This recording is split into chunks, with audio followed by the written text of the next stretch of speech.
स्वागत है आप सभी विद्यार्थियों का आपके अपने YouTube चैनल ITI रैंकर्स में। प्रिय विद्यार्थियों, आज का ये वीडियो फिटर सेकेंड ईयर के विद्यार्थियों के लिए है। आज के इस वीडियो में हम फिटर थ्योरी सेकेंड ईयर से CBT परीक्षा में पूछे जाने वाले महत्वपूर्ण प्रश्नों को डिस्कस करेंगे और ये सभी प्रश्न निम्न पैटर्न पर आधारित हैं। यदि आपने इन प्रश्नों को अच्छे से पढ़ लिया तो आपकी जो CBT की परीक्षा होगी उसमें बहुत ही अच्छा स्कोर कर सकते हैं।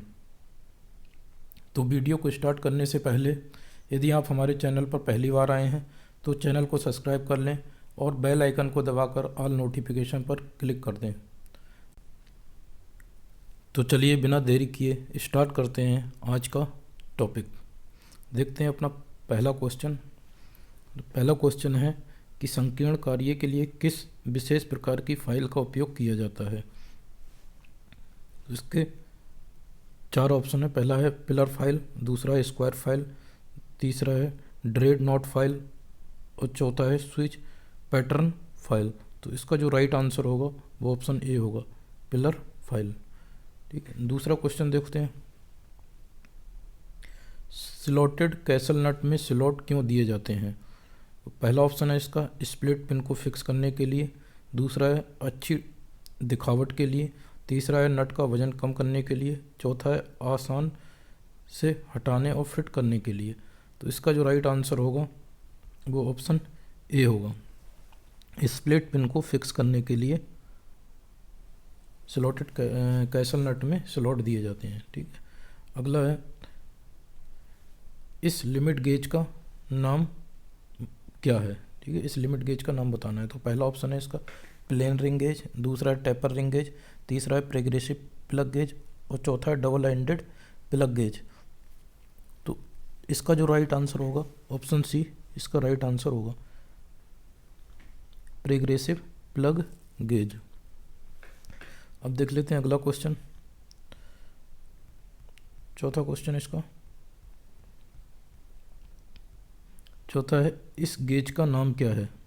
ठीक है, ये चित्र में ये गेज दिया है, इसका नाम पूछा है। इसका पहला ऑप्शन है रिंग गेज, दूसरा है प्लग गेज, तीसरा है टेपर गेज और चौथा है टेम्पर प्लग गेज। तो इसका जो राइट आंसर होगा ए, इसका राइट आंसर होगा रिंग गेज। अगला है पांचवा क्वेश्चन हमारा, मिलने वाले भागों के बीच गैप की जांच करने के लिए किस गेज का उपयोग करते हैं। तो पहला ऑप्शन है हमारा स्लिप गेज, दूसरा है प्लग गेज, तीसरा है फिलर गेज और चौथा है त्रिज्य गेज। ठीक है, तो इसका जो राइट आंसर होगा सी ऑप्शन, इसका राइट आंसर होगा फिलर गेज। ठीक है, जो फिलर का मतलब होता है भरने वाला जो। ठीक है, तो ये गैप के दो पार्टों के बीच का गैप जांच करने के लिए यूज होता है। अगला क्वेश्चन देख लेते हैं छठा, स्लिप गेज को साफ करने के लिए किस मटेरियल का उपयोग किया जाता है। तो पहला ऑप्शन है इसका मोम, दूसरा है मिट्टी का तेल, तीसरा है घुलनशील तेल और चौथा है कार्बन टेट्रा क्लोराइड। तो इसका जो राइट आंसर होगा वो डी होगा इसका। ठीक है, कार्बन टेट्रा क्लोराइड का यूज करते हैं। अगला क्वेश्चन देख लेते हैं इसका सातवां क्वेश्चन, किस सामग्री को चार्ज करने के बाद लैपिंग प्लेट को धोना है। ठीक है, पहला ऑप्शन है इसका ऑयल, दूसरा है मिट्टी का तेल, तीसरा है कूलेंट, चौथा है पेट्रोलियम जली। तो इसका जो राइट आंसर होगा वो बी, इसका राइट आंसर होगा मिट्टी के तेल। ठीक है, लैपिंग प्लेट को धोने के लिए हम क्या करते हैं, मिट्टी के तेल का प्रयोग करते हैं। अगला क्वेश्चन देख लेते हैं इसका आठवां क्वेश्चन है स्लिप गेज को जंग से बचाने के लिए किस सामग्री का उपयोग किया जाता है। ठीक है, जो स्लिप गेज होती है उसको उस पर जंग नहीं आए उसके लिए हम कौन सी सामग्री का यूज करेंगे। तो इसका पहला ऑप्शन है तेल, दूसरा है मोम, तीसरा है मिट्टी का तेल, चौथा है पेट्रोलियम जली। इसका जो राइट आंसर होगा डी, इसका राइट आंसर होगा पेट्रोलियम जेली का इस्तेमाल करेंगे हम स्लिप गेज को जंग से बचाने के लिए। अगला क्वेश्चन देख लेते हैं। इसका अगला क्वेश्चन है कि विशेष आयाम के लिए स्लिप गेज का निर्माण करने की प्रक्रिया क्या है। What is the procedure to build up the slip gauge for particular dimension. ठीक है, तो इसका जो राइट आंसर होगा, ये जो इसका राइट आंसर होगा, start ringing with largest slip gauge. ठीक है, सबसे बड़ी स्लिप गेज के साथ बिगनिंग शुरू करें। अगला क्वेश्चन देख लेते हैं इसका 10वां। इस गेज का नाम क्या है। What is the name of gauge. ठीक है, ये जो चित्र में गेज दिखाया गया है इसका नाम पूछ रहा है, तो इसका जो राइट आंसर होगा डी इसका राइट आंसर होगा, एडजस्टेबल स्नैप गेज। अगला क्वेश्चन देख लेते हैं।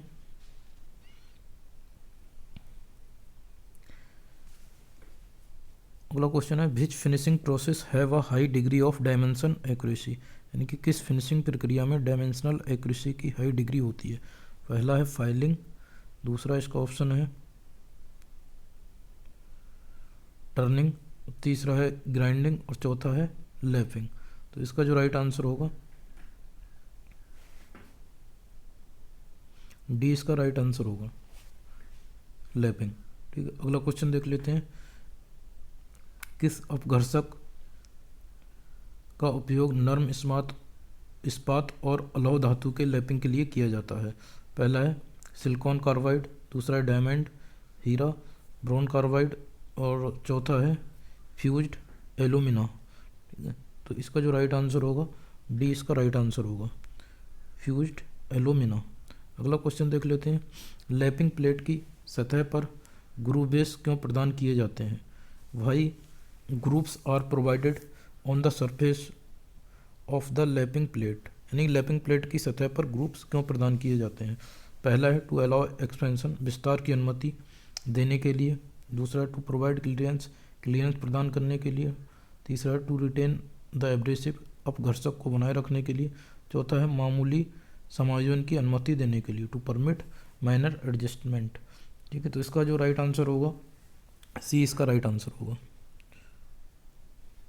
अगला क्वेश्चन देख लेते हैं 14वां इसका। What is the method of surface hardening. Surface hardening की क्या विधि है।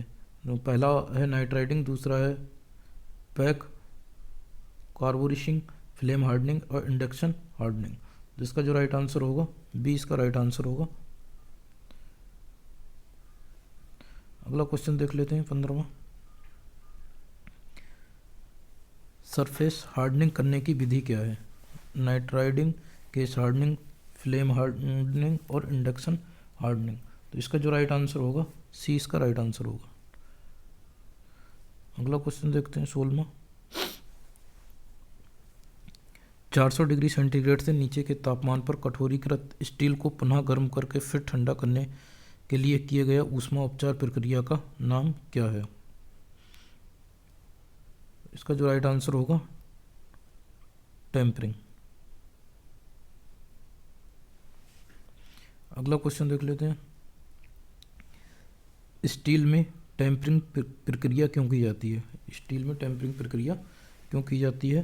पहला ऑप्शन है इसका टू ऐड कटिंग एबिलिटी, काटने की क्षमता जोड़ने के लिए, टू रिलीव स्ट्रेन स्ट्रेस और स्ट्रेन को दूर करने के लिए, to refine the grain structure, grain संरचनाओं को परिष्कृत करने के लिए, to regulate the hardness and toughness, कठोरता और टफनेस को रेगुलेट करने के लिए। इसका जो राइट आंसर होगा डी इसका राइट आंसर होगा। यानी स्टील में जो टेम्परिंग की जाती है वो कठोरता और टफनेस को रेगुलेट करने के लिए की जाती है।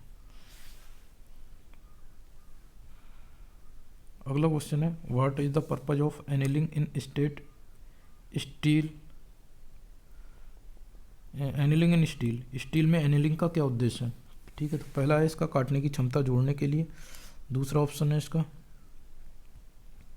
घिसने के प्रतिरोध को बढ़ाने के लिए, आंतरिक स्ट्रेस को दूर करने के लिए, स्टील की ग्रेन स्ट्रक्चर को परिष्कृत करने के लिए।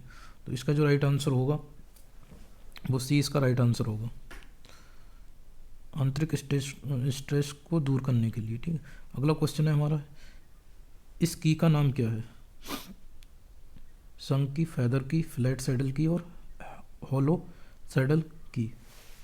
इसका राइट आंसर जो होगा बी होगा, फेदर की है ये। अगला देख लो 20वां, कुंजी का उद्देश्य क्या होता है? What is the purpose of की? टॉर्क को संचारित करने के लिए, असेंबली के कार्य के लिए, असेंबली भाग को लॉक करने के लिए और मिलने वाले भाग के बीच क्लियरेंस प्रदान करना। 20 का राइट आंसर होगा इसका ए, टॉर्क को संचारित करने के लिए। अगला क्वेश्चन देख लेते हैं, कीवे टेपर का अनुपात क्या रहता है? इसका राइट आंसर होगा डी। ठीक है, कीवे और टेपर का अनुपात जो होता है 1:100 होता है। ठीक है, अगला क्वेश्चन देख लेते हैं 22वां, इस की का नाम क्या है? तो ये चित्र से ही दिख रहा है, इसमें क्या है, इस टाइप की टेपर की पोजीशन बन रही है। ठीक है, इस की का नाम क्या है? टेपर संक की होगी, इसमें टेपर की पोजीशन बननी है इस टाइप से। अगला क्वेश्चन देख लेते हैं 23वां, which of the metal screw useful to self tapering on hard और ब्रिटल मटेरियल्स? कठोर या भंगुर सामग्री पर स्वयं टैपिंग के लिए किस प्रकार के मेटल स्क्रू इसका उपयोग किया जाता है? ठीक है, तो इसका राइट आंसर होगा बी, थ्रेड कटिंग का।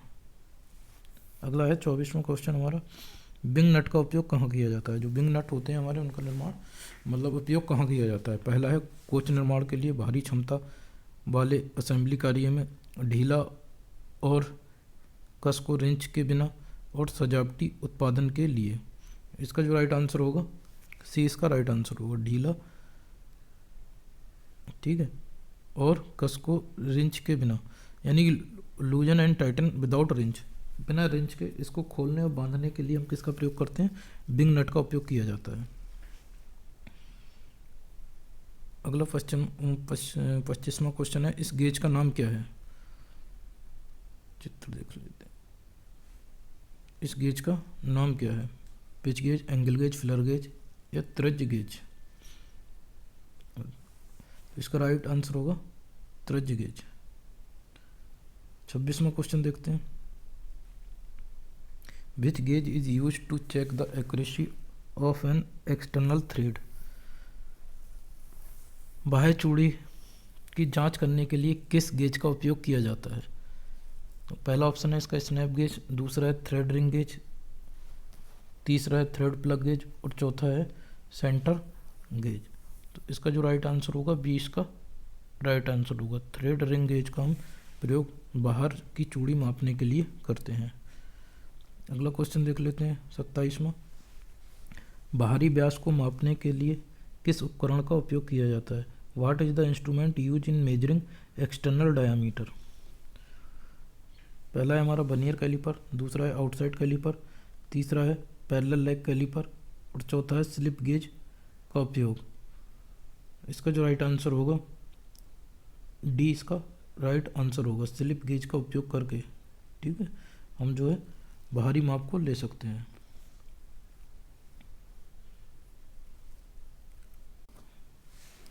अगला क्वेश्चन देख लेते हैं, इसमें अगले क्वेश्चन में जो है ये चित्र दिया है, चित्र की सहायता से हमें स्लिप गेज की ऊंचाई ज्ञात करनी है, ठीक है, और इसमें कोण भी दिया है, साइन 25 डिग्री का मान दिया है। तो इसको ज्ञात करने के लिए आपको एक फार्मूला होता है, उसको ध्यान रखना पड़ेगा। इसका फार्मूला होता है sine theta equal to slip gauge की ऊंचाई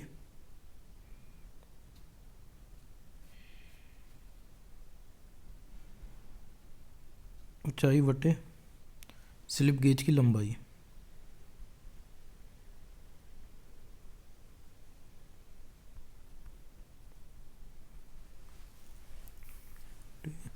तो यहाँ कितना है, साइन 25 डिग्री बराबर स्लिप गेज की ऊंचाई ए दी है इसमें क्वेश्चन में, यही पूछ रहा है, बटे स्लिप गेज की लंबाई 200 दी है, ठीक है। तो इसको निकाल लेंगे। साइन 25 डिग्री का मान दिया है,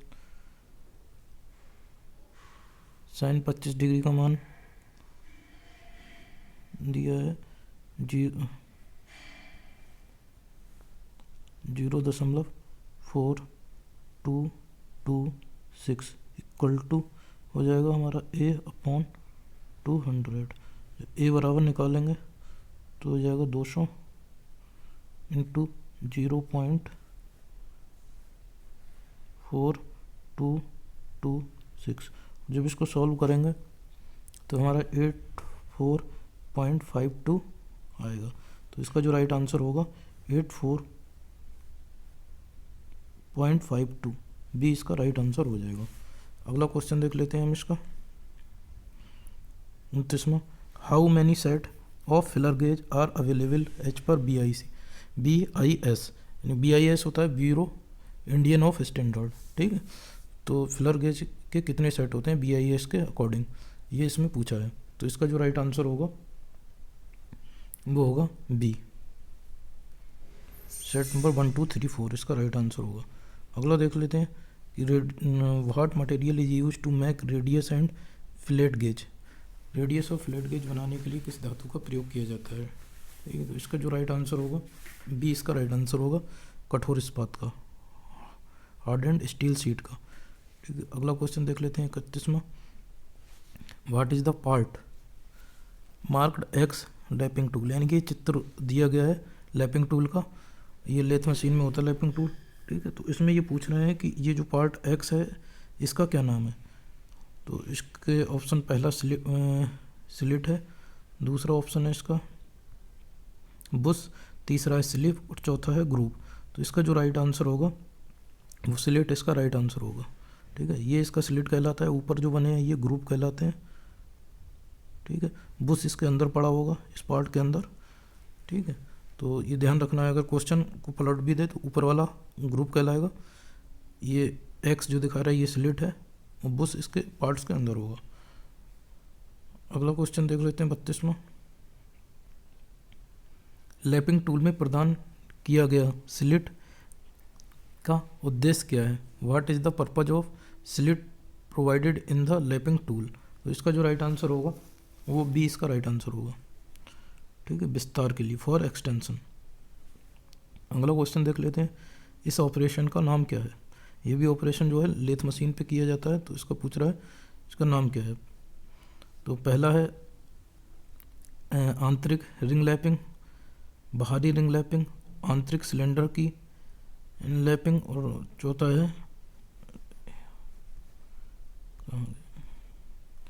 है इसका लैपिंग लार्ज डायमीटर, ठीक है। तो इसका जो राइट आंसर होगा डी इसका राइट आंसर होगा, लैपिंग लार्ज डायमीटर। अगला क्वेश्चन देख लेते हैं हम इसका 34वां। What type abrasive are used in honing cast iron and non ferrous material. Cast iron और अलॉय मटेरियल की होनिंग करने के लिए किस प्रकार के अपघर्षक का उपयोग किया जाता है। इसका जो राइट आंसर होगा सी इसका राइट आंसर होगा, सिलिकॉन कार्बाइड का, ठीक है। तो आज की इस वीडियो में हमने 34 क्वेश्चन को डिस्कस किया है। ये आपकी CBT परीक्षा जो 2023 में होगी इसके लिए बहुत ही महत्वपूर्ण है। जल्दी इसकी अगली सीरीज भी हमारे चैनल पर अपलोड हो जाएगी। धन्यवाद।